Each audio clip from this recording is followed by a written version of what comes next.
Hey, my name is TJ. I'm a person in long-term recovery. For me, that means I haven't had a drink or a drug since August 9th, 2016. I'm here hosting the Recovery Matters podcast with Angel. I'm in short-term recovery. On Saturday, it will be 6 months that I've been sober off of fentanyl. Congratulations, dude. Thank you, man. Tell me a little bit about your journey. How'd you start off into recovery?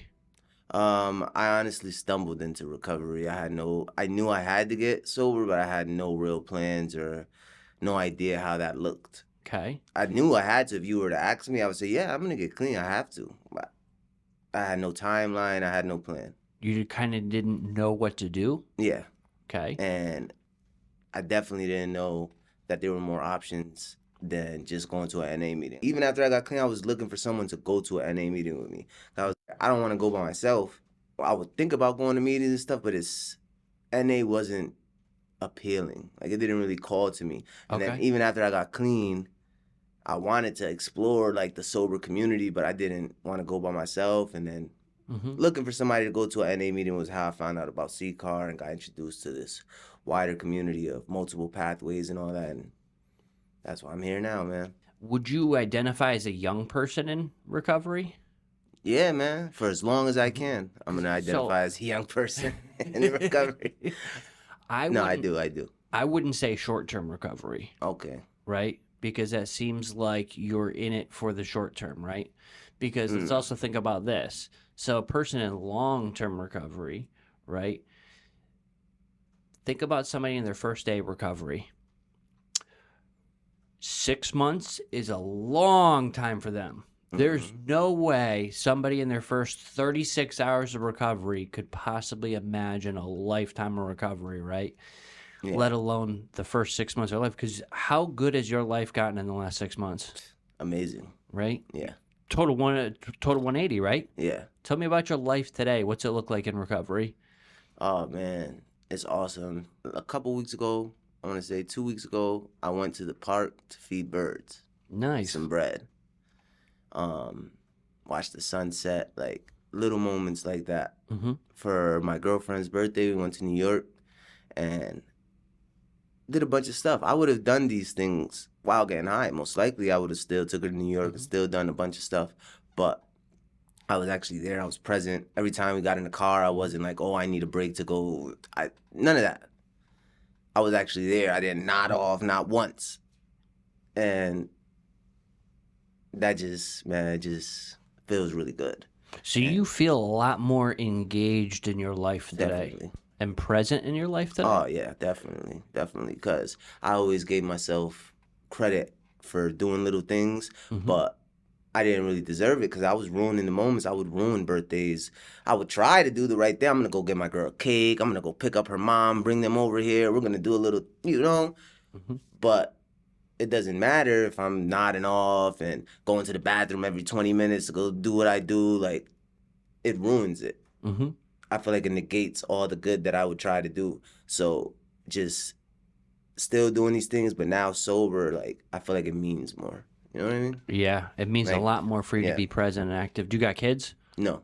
So I think as a father, I think that's the most rewarding thing is being present and active, right? No. That I get to show up when I say I'm going to show up, and I get to do those types of things that I really wanted to do. Definitely. I have nephews and nieces, and my brother passed away. Okay. So they're always around. My nephew's 15th birthday, he just turned 15 on Saturday. He was just at my house. Nice. So, and you get to be there for him. Yeah, man, and it feels great.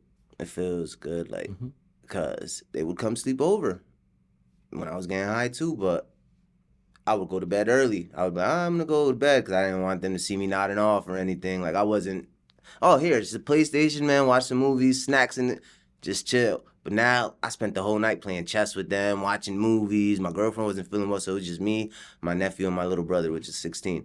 And it was amazing, man, like just being present, like being in the moment and letting them know that I actually do care. I'm here. Like, because I feel like when I was getting high, I tried to do the right thing, but I don't know. It just never felt like it was, I never felt like I got my mission across. I never felt like I got my mission accomplished, like being the great uncle, being the great boy. I could never do that. Even though I would try, you can't do it while you're getting high. Yes. You know, you can't be that great man. You can't be the best uncle, best boyfriend, best son. You can't while you're getting high. It's impossible. So that's what I love the most about being sober, man. That I could actually be that good person. Yeah, that's really, really cool. How did you get into fentanyl?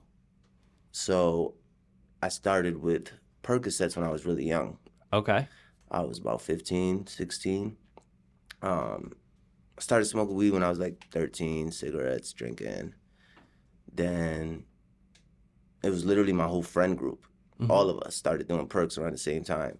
And we had a mentor. He was from New Haven Alliance, the New Haven Family Alliance. He would come to literally the block where we chilled in New Haven, where I grew up.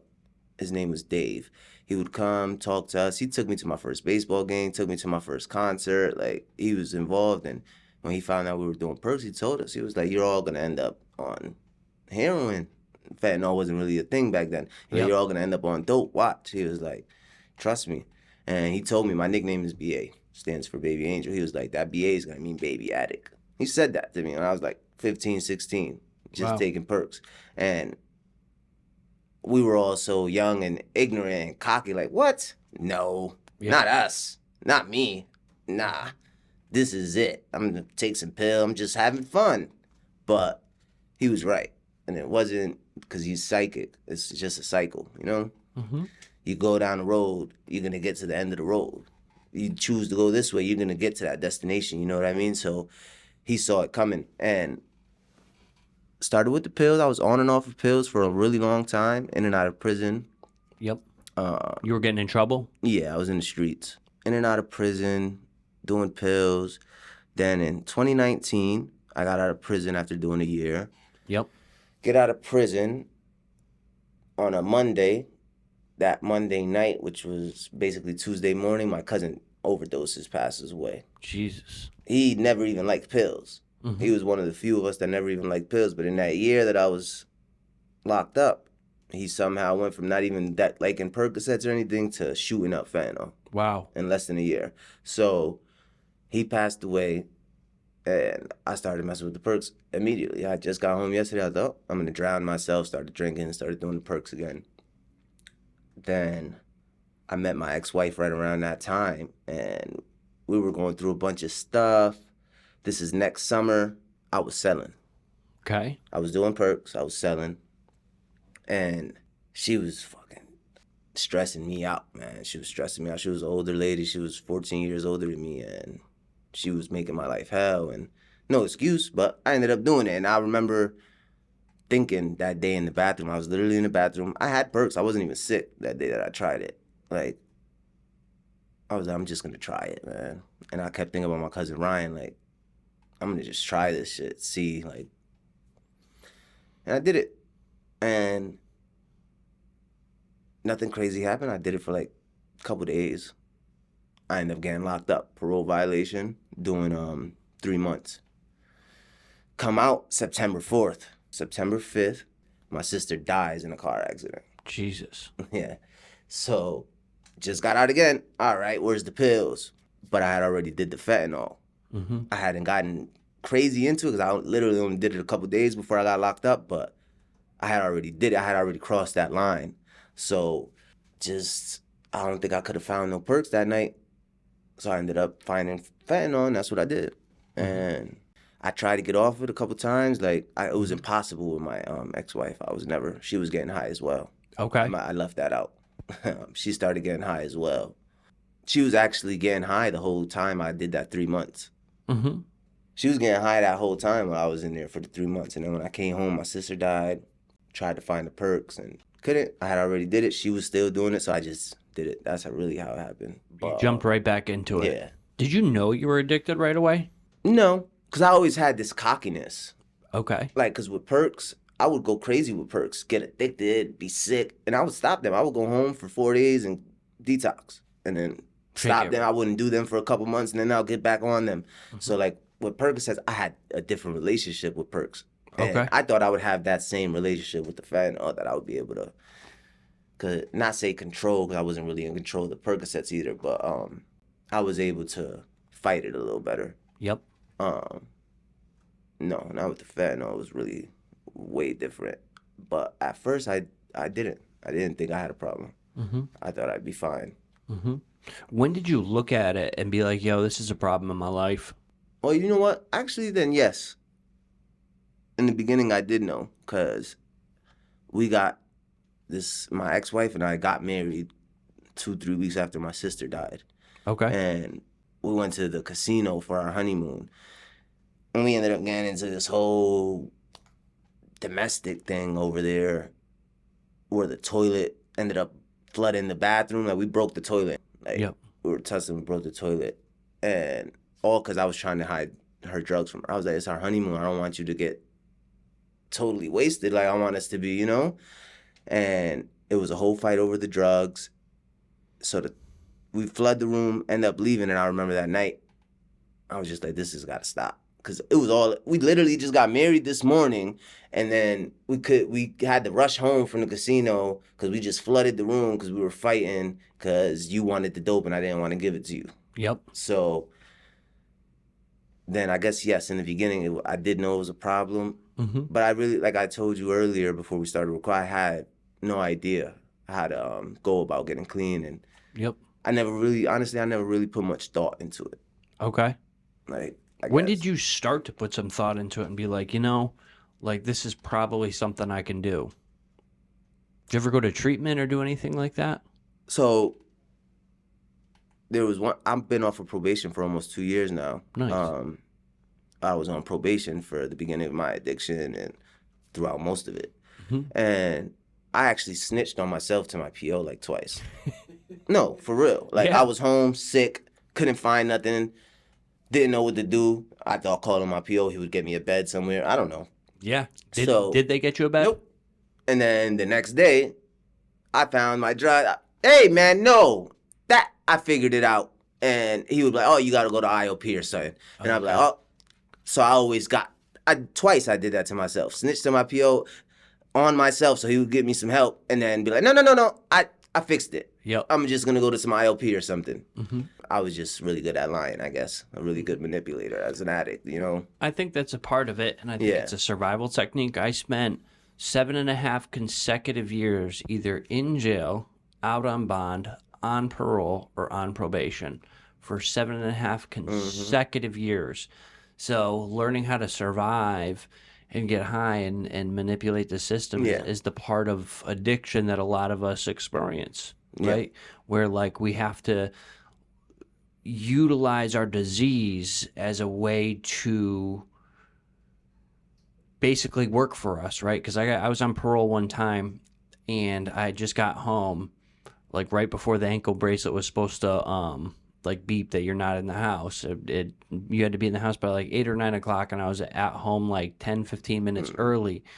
The second I went in home, locked the door, bang, bang, bang, bang on the door, parole was here to come and, you know, give you Yeah. a house check.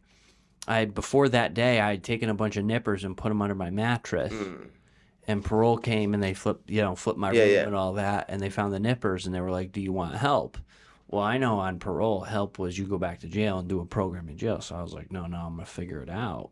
You know, if I could make it, any day I spend on the outside is not a day I spend on the inside. So if I go back and forth with them for a little bit, whatever, you know, and then I didn't actually get sober till I was on probation. So I was on probation. I'd been kind of cheating the system for like a month or two. And I shot off to rush for Detox and did a couple of days over there. And when I left, I had to go check back into probation. And then I really started to take it serious. So right as soon as I took that step, probation really got off my ass. Like, so I used to bring them all my CCAR stuff and take all my trainings, and I got a job, and like, dude, they love So that was another thing. I had my CDL. In the middle of my addiction, I went and got my CDL and all that. So Okay. that was the reason he was so lenient with me as well. Yep. But he shouldn't have been. Okay. Honestly, I love the guy, and I'm so thankful that I had but he shouldn't have been. Especially, I was driving an 40-ton missile on the highway. He shouldn't have been that lenient with me. You know what I mean? Yeah, because they knew, like, But again, I don't really blame him. I blame myself. I was just a really good liar, and yeah. I had to. And what are they going to do? Give you a lie detector test every time you go into probation? Like, I was so committed to the lie. I would literally. I remember when I was on parole and I was still messing with. I would go pee in front of the PO. Yeah, my clean, man. Don't worry about it. And my PO, don't worry. I'm not waiting for this. He'll dump it. Yep. Like just because I would go in there confident and just pee right in front of him. Yep. And I knew my pee was dirty. If he would have just waited 5 minutes, he would have put the cuffs on me and just took me in. But I go in there so confident, like, no, yep. And he would just, I'm not waiting 5 minutes and dump it. Yep. And I did that on probation too. Like I would go very confident with a dirty urine. Yep. And I got away with it a lot. So those 2 times I ended up changing course and looking for an off-ramp the next day, literally. Yep.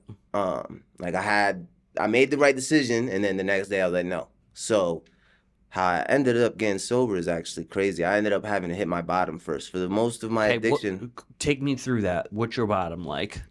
So most of my addiction, I sniffed the fentanyl. Okay. Last August was the first time I started smoking it. Oh, okay. So you started to really take that turn. Yes. I still remember, man, some girl I used to call my best friend. Went to her. I was trying to find something. I couldn't find nothing that was helping me. Yep. Like everything I found wasn't helping me. So she was like, just smoke it. Even if it's not that good, it'll help you more than sniffing it. So I was like, whatever. And after that, man, it was a wrap. It was a wrap. Like, if I was doing a line every 30, 40 minutes, maybe 1 or 2 hours, I was doing a hit. Once I started smoking, it was like every 15 minutes. Like I just wanted it. I just had that urge to just smoke it. So by December, it was awful, man. I just had no money. I had no ways to make money. I was chilling with this girl that we were figuring out how to get high together every day. And I went back to sniffing it because I was like, this is not the way. So I went back to sniffing it in December. I was like, something's got to give here. I have to try to figure out what I'm going to do. I was like, smoking it, it's costing me too much money. I'm doing way more. So I was it's not trying to get clean. I was just trying to get my addiction back under control a little bit. Okay. Not that I had it under control before, but I had a little bit of control over it, like how much money I would spend. Like I knew how much I needed for it. When I started smoking it was like a free-for-all. Like, you were just all day, every day smoking dope. So I went back to sniffing it in December, and right then, I want to say like a week before Christmas, it was just a drought. None of my plugs had it. Mm-hmm. And I was on some Blue Rock fentanyl. I couldn't just go do the white stuff that everyone was doing. So literally I'll go to the streets to try to find something, and I would still be sick. Like I would literally still be sick. So stood home for a couple of days. Now New Year's comes. We've been since like right before Christmas. Me and that girl that I told you we were figuring it out, how to get high together every day. I was driving her around. She was making money or whatever. We would go see the people.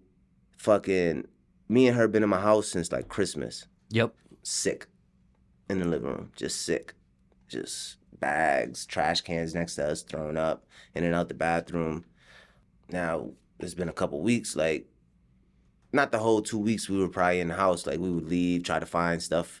We'd be out there for like a day or two trying to find it, come back. But for the most part, we were in my house, in my living room. And on the 3rd, I remember that night just thinking, what the fuck am I doing, man? My girlfriend's trapped in our room. I'm out here with this girl, like, just taking up the whole house with our sickness, because we can't find nothing. We had money, we just couldn't find nothing. We were just sick in the house. My girlfriend's trapped in the room. It's disgusting in here. I haven't showered in like 2 days because I feel horrible. What are we gonna do?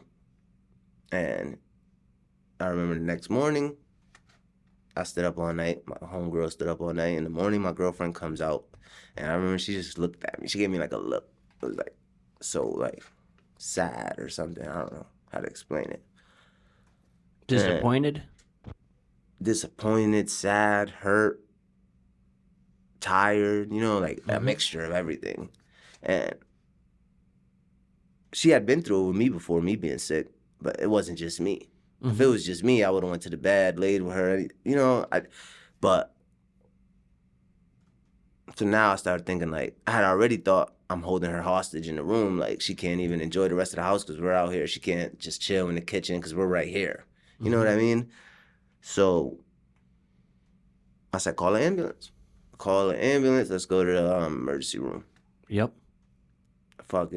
So she calls, and my homegirl starts panicking. She's like, no, I'm not going. I was like, you gonna go? And we're gonna call your parents. She had lied to her parents. Her parents thought she was in rehab for like 6 months. She was out there with me running around. Yep. So I was like, we're going to the emergency department, or you gotta leave. I was like, I'm going to the emergency department. You come in this ambulance with me, or you can leave. And I was like, but if you come with me, Jaylene's gonna keep your phone, and she's calling your parents. Yep. They need to know what's going on with you, like, because I'm about to go on. Like, we're gonna do this. Jaylene's gonna take care of me. I'm gonna be worried. Somebody needs to worry about you, so we're gonna tell your parents. She was freaking out. We get to the hospital. They take her somewhere. They take me somewhere. I'm in the hallway in overflow. They gave me one Suboxone. Yep. I was there for like 6-7 hours, man. Nobody came to talk to me about like where I could end up, where I could go. Nobody, nothing. They gave me one little Suboxone, and I was still there feeling like shit. I really had one blanket. No doctor came to talk to me. No like recovery coach. No counselor. Nothing. So I left. I was like, I'm out. I called my girlfriend. I said, I'm leaving. And I went home, and that night, man, I remember getting home, laying in the bed, and my girlfriend was like, we can't do this another night. Now it's just me and her in the house. Yeah. So she's like, we can't do this another night. Like, Yeah. what are you going to do? We cannot do this another night. I was like, I don't know. She was like, all right, try to take a shower. I'm going to start calling. And man, I took a shower. I cried on the bathroom floor. I yelled. It was a lot, man. It was a lot. Like, at one point, I was hitting myself on the bathroom floor. Like, I was in the worst of it right there. Like, biting myself. Like, we live on the 8th floor. I was like, I'm gonna jump out the window. Like, I was going through it. She stood up the whole night, man, calling different places, calling 211, everything. And then she found me a bed at Blue Hills. Wow. And I went, and that was it, man. That was my first time ever going to Detox, and God willing, my last. Yeah. So you walk in there, you were ready for recovery. Oh, yeah, man, I was ready. Nice. Did you do the Detox and 30-day program? No. Just Detox? And I left. So I went in on Sunday. Yep. This is Sunday morning, and I go there. For the first 3 days, I don't even leave my room. And they did not drop my dosage of methadone for the first 3 days. So I was behind. So now it's Friday. I should have been getting out Saturday morning. They're like, you're not going to be able to leave till Monday or Tuesday because we didn't down your dose. Yep. And I was like, no, I'm leaving. I was like, I'm good, man. I felt it in me. I was like, I'm good. I feel like I'm ready. Yep. And they were like, if you leave right now, you're going to relapse. I said, if I leave right now or if I leave Monday, if I'm going to relapse, I'm going to relapse. 2 days, but I stay here the extra 2 days, doesn't matter. I'm telling you, I feel ready. I'm out. I'm going. And that's what I did, man. I went home. I was still on 15 milligrams of methadone. Okay. That they gave me that day. They didn't send me home with any. So then I sat home for like 2 weeks waiting. I had an appointment to get on Suboxone, but it was like 2 weeks out. Yep. So I sat home for 2 weeks, man. I still had like the leg cramps and shivers and all types of stuff. But I just sat home, man. I smoked a little weed and I just stood home and I got through it. Got on the Suboxone and never looked back, man. Your life's been dramatically better since. Oh, man, so much better. And now I'm ready to get off the Suboxone. Okay. I'm ready. I'm going to probably go on the shot for a little bit. Vivitrol shot. Yeah. Okay. Get on the shot for a little bit, maybe like a year, and that's it. Yeah, see where it can take you. Yeah. Right? See how I'm feeling after a year. Yeah. Take it from there, but it's been amazing, man. Life is just... Yeah, tell me more about your recovery. So I sat home for like 3 months, man. I didn't know what to do. I had no idea what I was going to do. I knew I didn't want to go back to driving trucks, man. My brother had died in his truck from an overdose. It was just his 2-year anniversary was last month. Wow. And so I just didn't want to go. And he was the reason I started trucking. Like, he had his own truck. I went on the road with him. So I was like, I'm not going back to trucking.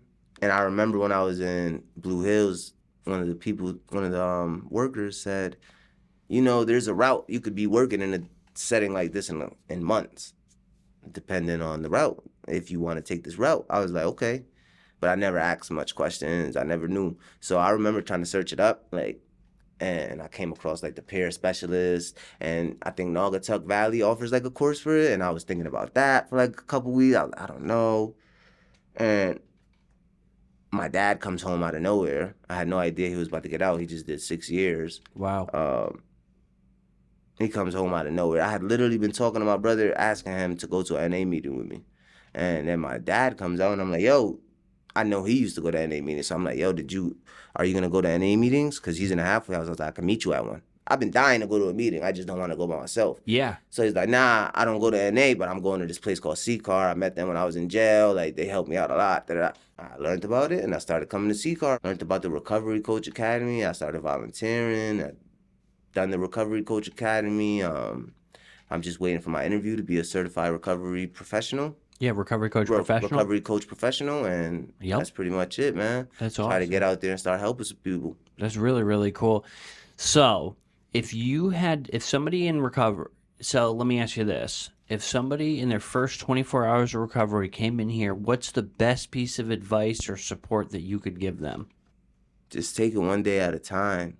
Just take it one day at a time. Stay sober today. Just stay sober today and come up with a plan. Like, it doesn't need to be a whole life plan just about your sobriety. Whether that looks like, for me in the beginning, it was just, I had to wait 2 weeks to go get on Suboxones. Then now I got on the Suboxones. Now it was, I'm going to stay on the Suboxones until I feel like I'm ready for the next step. That could be your plan. It doesn't have to be very elaborate. Mm-hmm. Like, as long as you have some type of plan for your sobriety. Because it's day one, man. That's the biggest step. You took the biggest step. So I feel like you should be proud of yourself and just keep taking it one day at a time. That's what I would tell somebody. Yeah, that's awesome. Thank you very much. Yeah, man. And thank you very much for coming on today. No problem. Thank you for having me on, man. This is awesome. I love it here. Yeah, that's great. Thank you so much. Thanks, man.